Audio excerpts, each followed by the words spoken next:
Hindi na nakalusot ang babaeng hinihinalang nasa likod ng bentahan ng concert tickets na nauwi sa panloloko. Sa isang mall sa Maynila, mistulang ordinaryong meet-up lang ang eksena. Ngunit ilang segundo matapos nang makaharap ang buyer, biglang kumilos ang mga operatiba ng Anti-Cybercrime Group at agad siyang inaresto sa isinagawang entrapment operation. Ay ma'am, nakapulis kami. Upo ka lang. Ang suspect, ibinebenta umano online ang ticket para sa concert ng sikat na South Korean boy band na BTS sa halagang 14,200 hanggang 14,500 pesos kada isa. Dahil halos sold out na ang concert at mataas ang demand, marami ang agad kumagat sa alok. Pero kalaunan, nabuking ang modus. Nagsimula ang lahat ng makatanggap ng mensahe ang isa sa mga bumili na ang ticket na hawak niya ay kapareho ng ticket number at seat assignment ng hawak ng ibang buyer. Dito na nadiskubre na iisang ticket pala ang paulit-ulit umunong ibinebenta sa iba't ibang tao. She is engaged in a scam related to this concert ticket.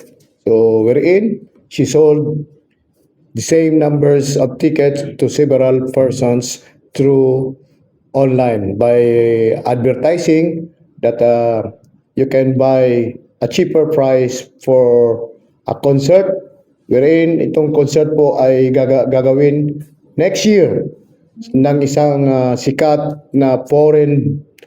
Ayon kay Asweta, sa social media unang inialok ang mga tiket.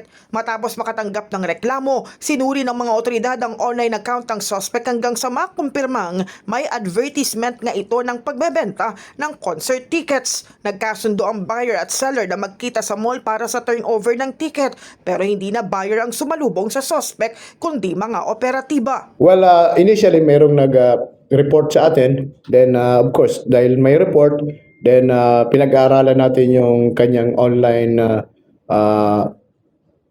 page. So we were able to review sa social media na nagkaroon nga ng online advertisement and selling of promotion of selling these concert tickets. Meron na tayong mga additional complainants na nagpaabot sa aming himpilan to file the same case. So we were able to file a case of estafa, so that is in violation of the revised penal codes 315, article 315. So of course, in relation to the Cybercrime Prevention Act of 2012. May mga biktimang nagbayad na ng buong halaga habang ang iba naman ay nagbigay ng 10,000 pisong down payment gamit ang e-wallet. Hindi rin magkakakilala ang mga complainant at may ilan pang mula sa labas ng Metro Manila kabilang ang Visayas. Sa investigasyon, lumabas ding may hawak na lehitimong ticket ang suspect pero ang parehong detalye nito ang umano'y ipinagbibili sa iba't ibang buyer. Nang tanungin sa motibo, sinabi ng ACG na umamin ng suspect na kailangan niya ng pera. Inaalam pa rin ng mga investigador kung may iba pa siyang kasabwat o may iba pang nabiktima. In the heart of changing lives, ako si Brigada Kath Austria ng 105.1 Brigada News FM Manila, the Music and News Authority.